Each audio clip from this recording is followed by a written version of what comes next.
오늘은 그 삶의 또한 한 중요한 부분인 아버지 하나님을 닮는 삶을 살펴보기 원합니다. 그러니까 하나님이 우리 아버지 되시는 그 삶에서 한 부분은 오늘 본문 말씀이 말하는 것처럼 우리를 사랑하시는 아버지 하나님을 닮는 것입니다. 혹은 예수님을 닮는 것입니다. 이것을 일반적으로 성화라고 부릅니다. 그래서 오늘은 그 성화에 대해서 살펴보되 특별히 성화의 세 가지 면을 살펴보고자 합니다. 그러니까 우리가 하나님과 동행하는 올바른 삶을 살기 위해, 더 나아가 우리가 이 땅에서 어떻게 사는가가 우리의 영원한 삶에서의 우리의 운명이 결정되어지는데, 그 일을 위해서도 이 성화의 세 가지 면을 분명하게 기억하고 인식하는 것이 매우 중요할 것 같더라고요. 그래서 사실 한두 번 지나가면서 언급한 적이 있는데, 이 부분에 대해서 또 일부는 우리가 살펴보기도 했고, 좀 더 상세하게 오늘 성화의 세 가지 요소를 살펴보므로 우리가 늘 머릿속에서 이 부분을 분명하게 인식하고 살아갈 수 있게 되기를 바랍니다. 성화의 세 가지 요소를 다음과 같이 세 가지로 표현할 수 있습니다. 첫째, 성품의 변화. 둘째, 가치관의 변화 혹은 세계관의 변화. 셋째, 포괄적인 선교적 삶. 그럼 하나씩 살펴보겠습니다. 성품의 변화. 그러니까 성화의 한 핵심은 하나님 혹은 예수님의 성품을 닮아가는 것입니다. 이것은 성경 전체가 말하고 있고요. 그것을 말씀드린 대로 일반적으로 사람들이 성화라고 부릅니다. 오늘 에베소 5장 1절도 그 부분을 말하고 있죠. 사랑을 받은 자녀같이.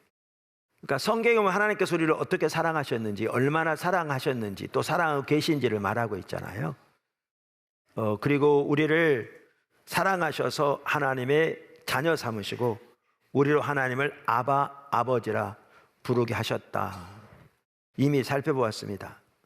사실 우리가 습관이 되어서 그렇지 모든 우주를, 그러니까 천지를, 모든 창조 세계를 다 창조하시고 인류의 역사를 주관하시는 살아계신 하나님이 우리를 죄에서 구원하실 뿐만 아니라 그분을 가정에서 자녀들이 친근하게 아버지를 부르는 용어인 아바, 아버지라고 부르게 하셨다는 것은 어마어마한 얘기죠.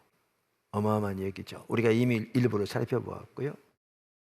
그러면서 오늘 본문은 뭐라고 말하느냐면, 이렇게 하나님의 큰 사랑을 받은 자녀로서 우리가 해야 할 한 핵심적인 일을, 그 아버지를 본받는 자가 되라고 말하고 있습니다. 그 아버지를 닮아가라, 이렇게 말하고 있습니다. 그런데 이렇게 하나님을, 그리고 예수님을 닮아가는 삶인 성화의 한 핵심은 성품의 변화입니다. 두 번째, 가치관의 변화 혹은 세계관의 변화. 이에 대해서 아주 잘 볼 수 있는 구절은 로마서 12장 1절에서 2절입니다.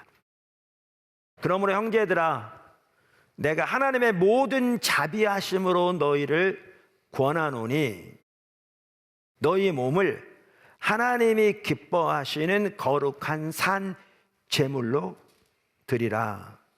이는 너희가 드릴 영적 예배니라.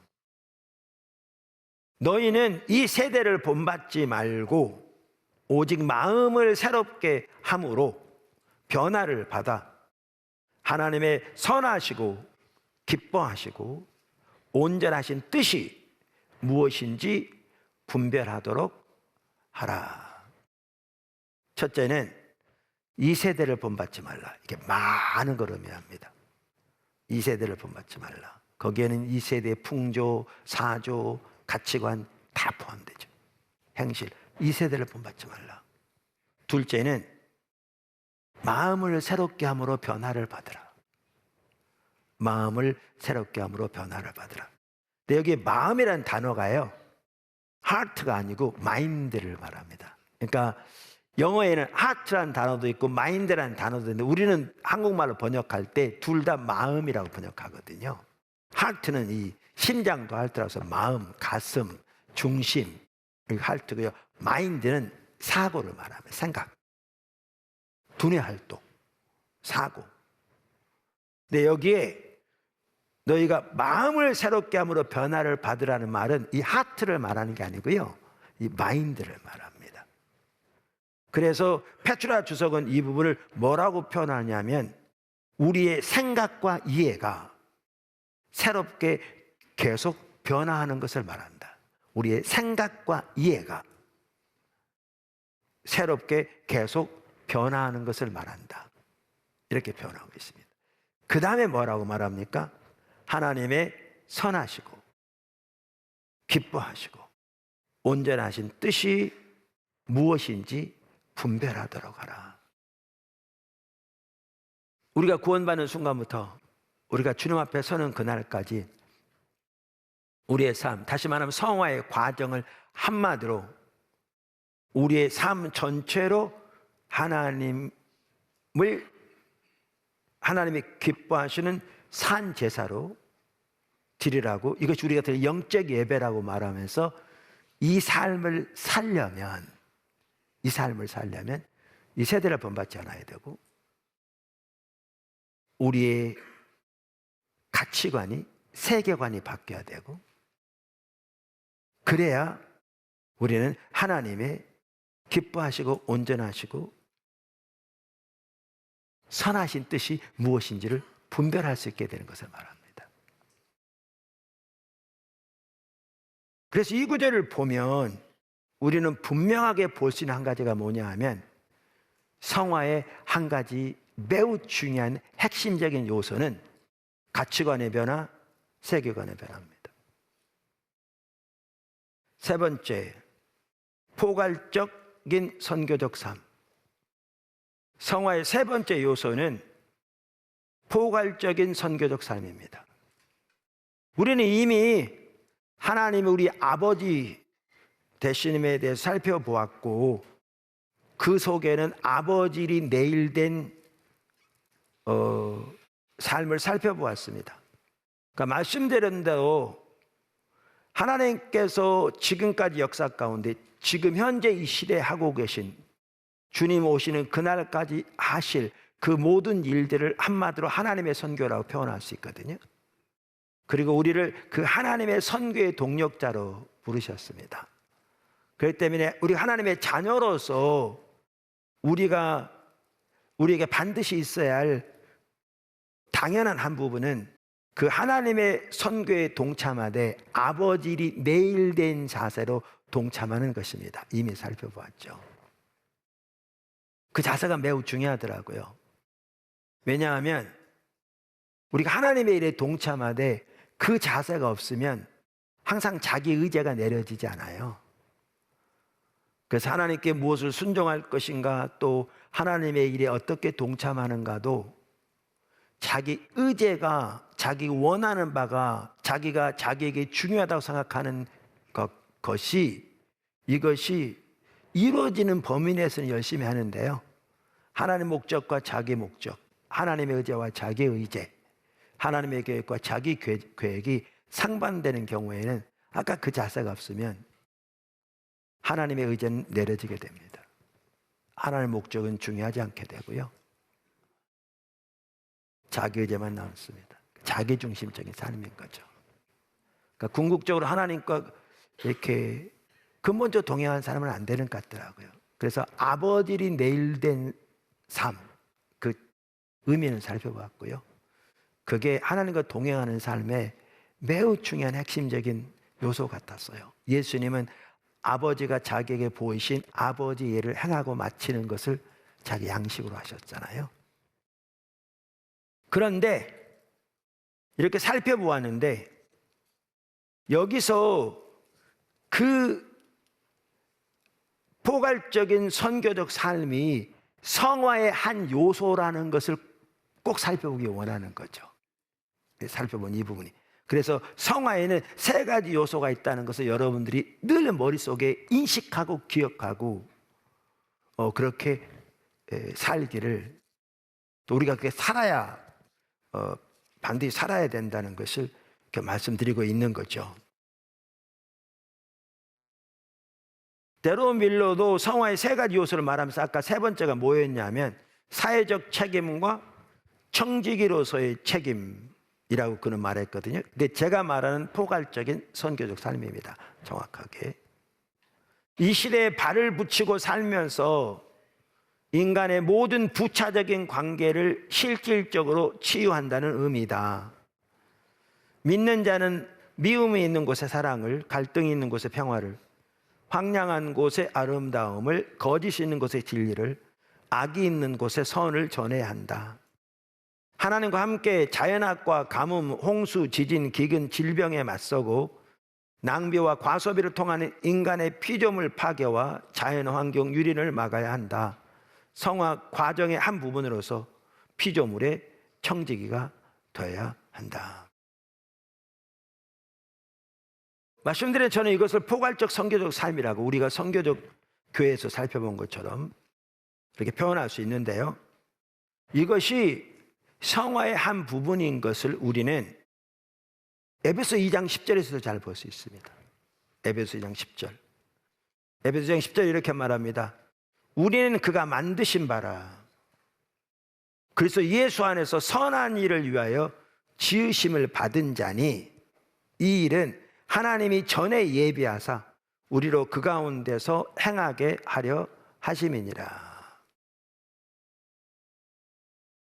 그러니까 이 에베소 2장 10절이 왜 성화와 관련된 구절인가 이렇게 볼 수 있는가 하면요. 우선 성경은 구원을 세 가지 시제로 표현하고 있죠. 하나는 완료형으로 표현합니다. 그러니까 우리가 구원을 이미 받았다. 에베소 2장 5절 8절. 반면에 성경은 우리가 현재 구원을 받아가고 있다고 표현합니다. 현재형으로. 고린도서 1장 18절, 빌립보서 2장 12절. 또한 성경은 앞으로 우리가 구원을 받을 것이다. 미래형으로 표현합니다. 베드로전서 2장 2절 등. 그래서 성경에 나오는 구원에 관한 시제는 세 가지입니다. 구원을 받았다, 받아가고 있다, 받을 것이다. 이것을 전통적으로 칭의, 성화, 영화라고 부릅니다. 칭의, 성화, 영화라고 부릅니다. 저는 개인적으로 그 용어가 그렇게 썩 좋은 건 아니라고 생각합니다. 그 문제점을 김세윤 박사도 아주 잘 지적하고 있습니다. 그의 책에서. 근데 전통적으로 그렇게 많이 사용하고 있기 때문에 그 용어를 그대로 차용해서 쓰고 있는데요. 그러면 칭의는 우리가 예수를 믿음으로 하나님의 은혜로 십자가의 공로로 의롭게 되어 우리 죄가 용서받고 구원을 받고 하나님의 자녀가 되는 것을 말하는 거죠. 영화는 주님이 다시 오시는 그날 우리가 영화롭게 변화되고 부활의 몸을 입고 예수님과 함께 또 하나님과 함께 영원히 사는 것을 말하는 거죠. 구원의 완성을 말하는 거죠. 그러면 칭의의 순간부터 영화의 순간까지 이 모든 과정을 성화라고 볼 수 있어요. 성화라고 볼 수 있어요. 이 모든 과정을. 이 과정을. 그러면 아까 에베소 2장 10절 보면 에베소 2장 특별히 그 윗절에 보시면 우리의 구원에 대해서 말하고 있거든요. 특별히 그 중에서 8절과 9절에 보면 칭의에 대해서 말하고 있어요. 흔히 전통적 용어로 말하는 칭의를.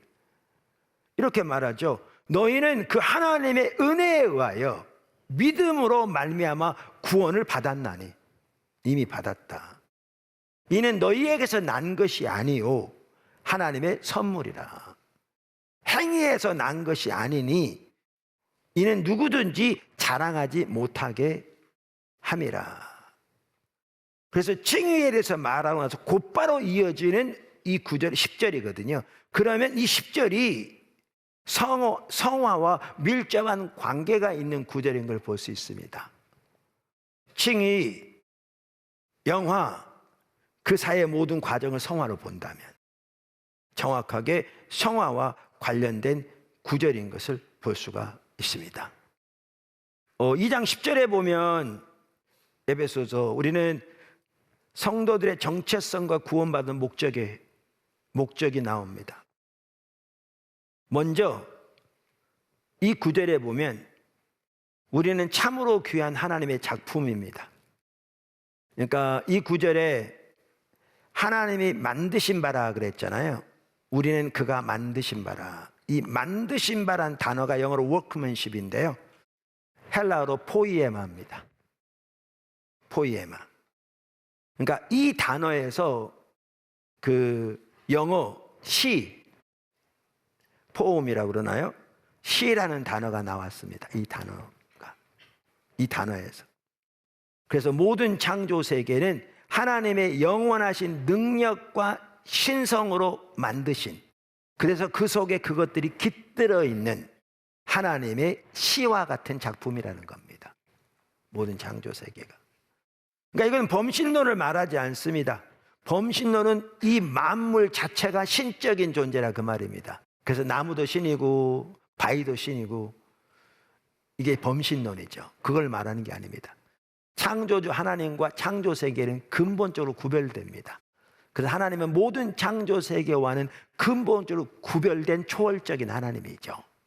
전혀 범신론을 말하는 게 아닙니다. 그런데 모든 창조 세계가 하나님의 그 영원하신 능력과 신성으로 만드셔서 그것들이 그 안에 깃들어 있는 하나님의 탁월한 시와 같은 작품이라 그 말입니다.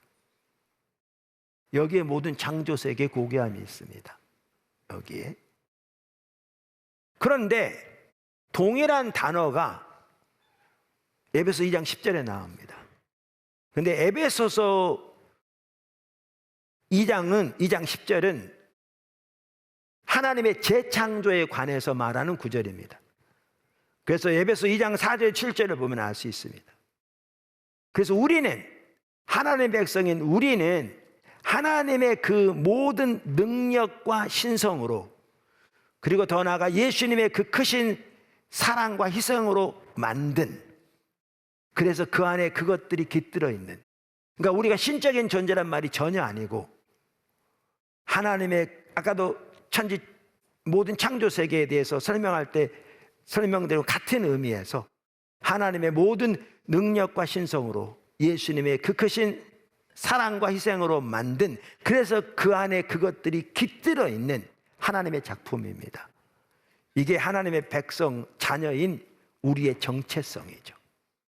작은 두 번째, 그럼 이 구절을 보면 모든 성도는 하나님으로부터 포괄적 소명을 받았습니다. 다른 구절에서도 볼 수 있는데요, 에베소 2장 10절만 하더라도 명확합니다. 모든 성도는. 왜? 우리는 신약시대의 모든 성도를 가리키거든요. 모든 성도는 다 하나님으로부터 포괄적 소명을 받았습니다. 여기서 중요한 한 가지는, 여기서 말하는 선한 일이 어떤 종류의 일을 말하냐 하는 것입니다. 어떤 종류의 일을 말하냐 하는 것입니다. 그동안 우리는 여기에 말하는 선한 일을 단순히 영적인 일로 이해하는 경향이 있었습니다. 오늘날 교회 안에 매우 팽배한 성속의 분리 이분법 영향 때문입니다. 그러나 여기에 하나님이 만세전부터 예비하신 선한 일을 위하여 우리를 구원하셨는데, 여기에 선한 일은 포괄적인 일을 말합니다. 다시 말하면 포괄적 소명을 말합니다. 우선 일이란 단어를 보아도 그것이 명확합니다. 여기서 일이란 단어는 헬라어로 에르곤이라는 단어인데요, 그것은 행동이나 행위를 뜻하는 헬라어입니다. 이 단어가 신약 성경에 169번 등장하는데 그리스도의 일, 복음의 일, 가난한 이들을 섬기는 선한 일, 직업 혹은 직장까지 다양하게 사용됩니다. 뿐만 아니라 신약 성경에서 여기 일, 이 단어는 구약 성경에서 일하다, 섬기다라는 뜻을 가진 히브리어 아바드라는 단어와 같은 단어입니다. 그러니까 신약 성경은 헬라어로 쓰여졌고 구약 성경은 히브리어로 쓰여졌잖아요. 그러니까 여기에 일이라고 사용된 이 단어는 구약의 히브리어 아바드와 같은 의미의 단어입니다. 근데 구약의 히브리어 아바드라는 단어는 일하다라는 것을 의미하기도 하고요, 하나님을 예배하다, 경배하다 라는 것을 의미하기도 합니다. 우리가 창세기 2장 15절에 나오는 문화명령을 살펴볼 때 이 부분을 이미 살펴보았는데요, 창세기 2장 15절에 이렇게 말합니다. 여호와 하나님이 그 사람을 이끌어, 아담이죠, 에덴 동산에 두어 그것을 경작하며 지키게 하시고 그랬는데, 여기 경작하다라고 번역된 그 단어가 아바드라는 단어입니다. 그래서 경작하다는 말은 에덴 동산 일하는 걸 말합니다. 농사 짓고 돌보고.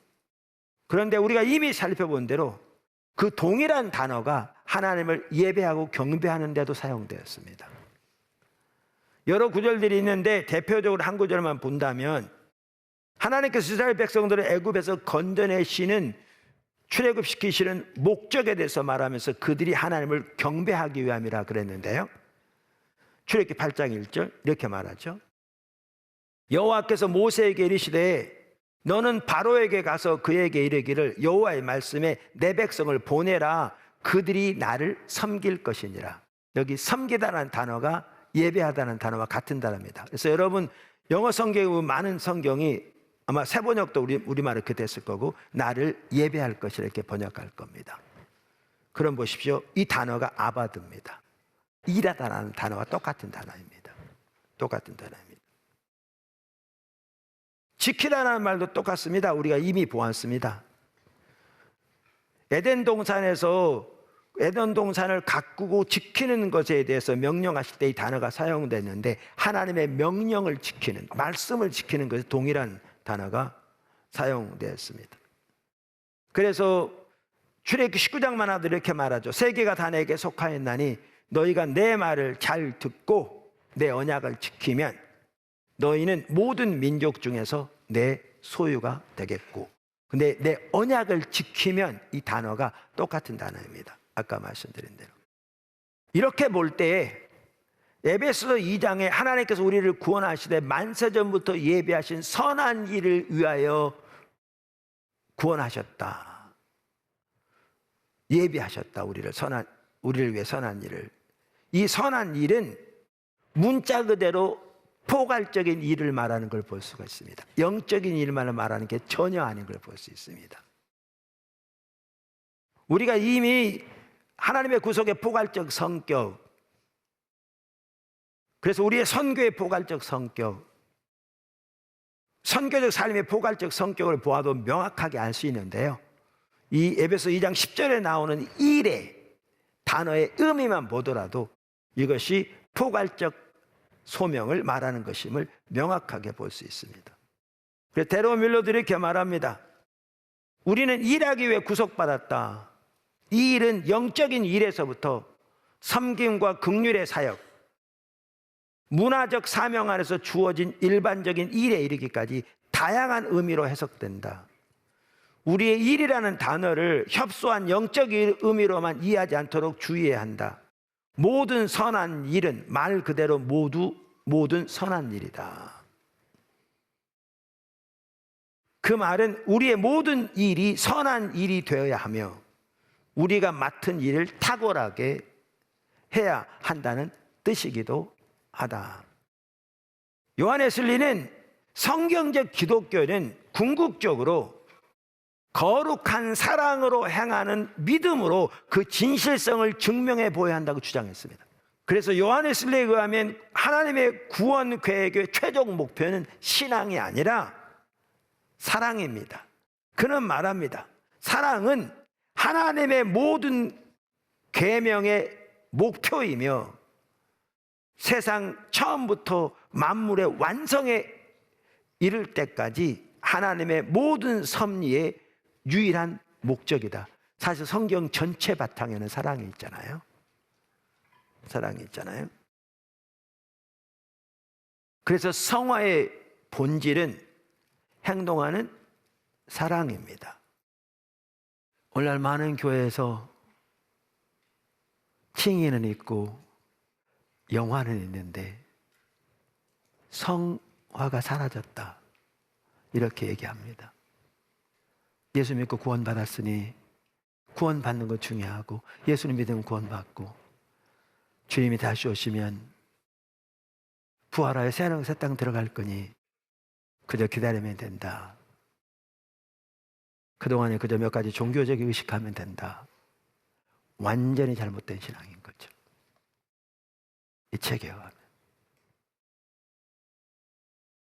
그렇게 우리 포도나무길 지체들 한 명도 빠짐없이 주와 동행하는 삶에 서게 되기를 주님으로 축원합니다.